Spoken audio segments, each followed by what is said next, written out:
Pessoal, esse é o plot do DigiFarms, que nós vemos ela hoje como mais uma ferramenta para auxiliar o produtor na tomada de decisão. Então,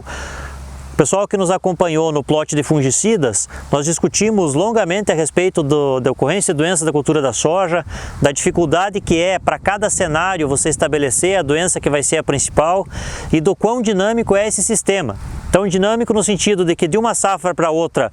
muda o clima, muda a época de semeadura, mudam as cultivares em partes. Essas condições todas condicionam para que eu tenha a ocorrência em maior ou menor intensidade de uma ou de outra doença.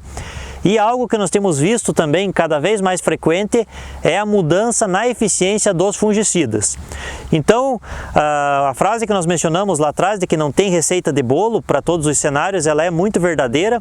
e em função disso fica cada vez mais difícil para quem está na ponta lá, na tomada de decisão, escolher o que vai fazer, quando que vai fazer, qual expectativa tem em relação à eficiência disso, justamente em função desses aspectos e em função do quão dinâmico esse nosso sistema de controle de doenças ele se tornou. Então,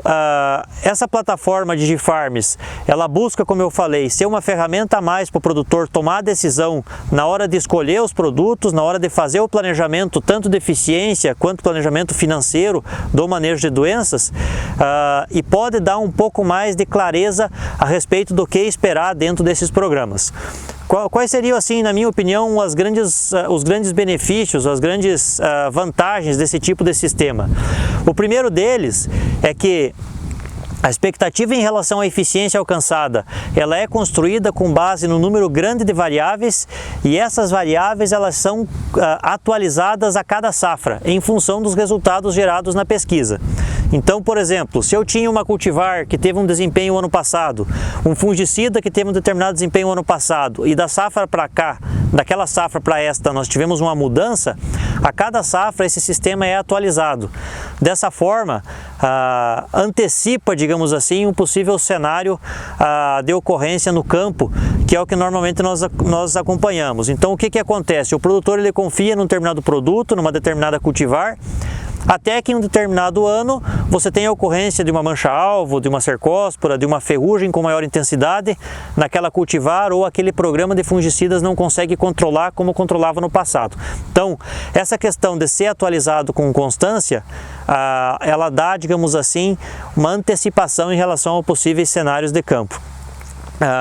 Um outro aspecto importante é que ele considera muito a questão regional. Então, quando você faz o cadastro das áreas dentro do sistema, ele considera a data de plantio, considera a região, considera cultivar, considera a data e as condições ambientais especificamente daquele cenário para construir aí os possíveis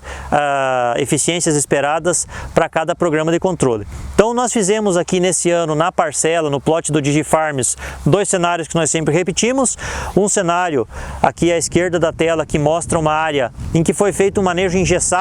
aquele manejo em que lá no planejamento você pensou, eu vou fazer esse fungicida e eu vou fazer nessas datas aqui, engessou o sistema e executou dessa forma. E aqui do lado direito da tela,